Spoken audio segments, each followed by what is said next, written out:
मीरा 33 साल की एक शादीशुदा महिला थी जो पुणे के पास इलाके गोरेगांव पार्क में अपने पति आदित्य और 6 साल के बेटे आरव के साथ रहती थी। आदित्य एक सफल इंटीरियर डिजाइन था जिसका ज़्यादातर समय क्लाइंट्स साइड और मीटिंग में गुजरता था।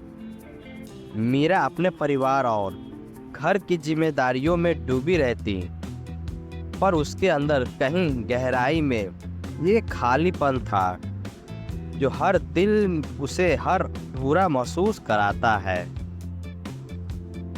वो खुद से पूछती, क्या मैं सिर्फ किसी की पत्नी और माँ बनकर रह गई हूँ? लेकिन जवाब हर बार सन्नाटा होता।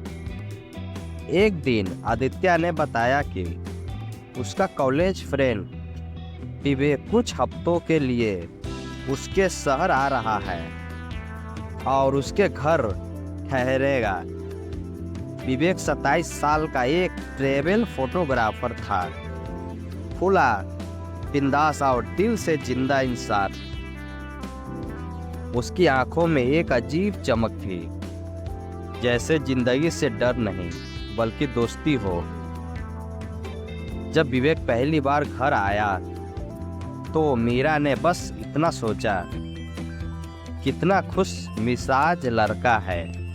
पर धीरे धीरे वही मुस्कान, वही हंसी उसकी सुस्त होती जिंदगी में रंग भरने लगी।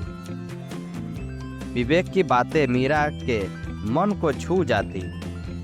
वो कहता, आपको देखकर लगता नहीं कि आप किसी चीज में कमजोर है, फिर भी आपकी आंखों में कुछ है, जैसे कोई चाह जो अधूरी रह गई। मीरा बस मुस्कुरा देती, पर उसके दिल में हलचल होती। एक शाम आदित्य दिल्ली गया हुआ था और आरव अपने नाना नानी के घर में सिर्फ मीरा और विवेक थे। मीरा ने कहा, कॉफ़ी पियेंगे? विवेक ने जवाब दिया, बस तभी अगर आप मेरे साथ बैठे। कॉफ़ी के साथ बातचीत शुरू हुई, फिल्मों से, यात्राओं से, फिर जिंदगी से। बातों बातों में विवेक ने कहा, मीरा, जिंदगी बहुत छोटी है, जो दिल कहे वो करो, वरना पछतावा ही साथी बनता है। मीरा ने उसकी आंखों में देखा और महसूस किया कि कहीं वो खुद से बातें कर रही है। वो पल कुछ ऐसा था जो मीरा ने सालों में महसूस नहीं किया था। रात गहराने लगी। मीरा ने कहा, विवेक, बहुत देर हो गई है। विवेक मुस्कुराया, तो क्या हुआ, बातें अधूरी रह जाएगी।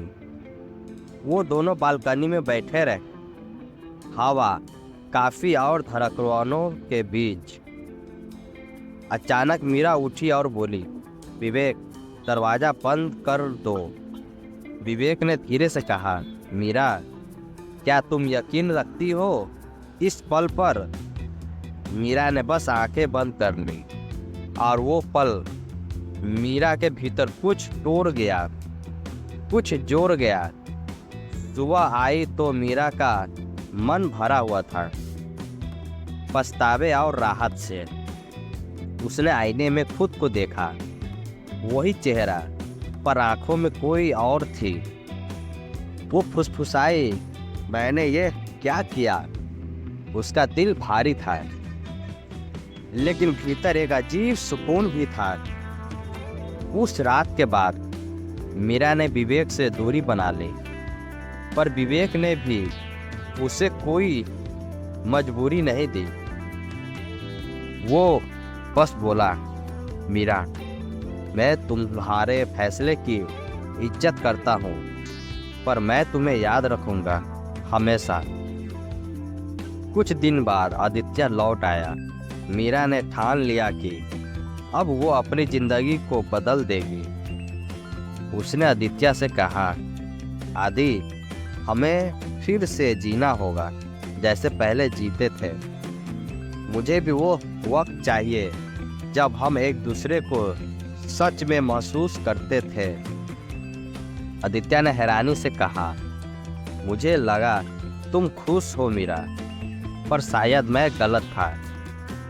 उसने मीरा का हाथ थामा और बोला, अब मैं तुम्हें वक्त दूंगा मीरा, तुम ही तो मेरी दुनिया हो। धीरे धीरे सब कुछ बदलने लगा। आदित्य अब हर सुबह नाश्ते की टेबल पर था, हर वीकेंड आरव के साथ पार्क में, और हर शाम मीरा के साथ हंसता हुआ। मीरा भी अपने अंदर के तूफान को शांत करती चली गई। लेकिन जब कभी वो कमरे में क्लिक की आवाज़ सुनती, विवेक की याद हवा की तरह उसके मन में सरक जाती। कुछ हफ्तों बाद उसे एक मेला में मिला। सब्जेक्ट थैंक यू मीरा, भेजने वाला विवेक शर्मा। विवेक ने लिखा, तुमने मुझे सिखाया कि हर चाहत पूरी करना जरूरी नहीं होता। कुछ एहसास बस यादों में रह गए, वही जिंदगी को खूबसूरत बनाते हैं।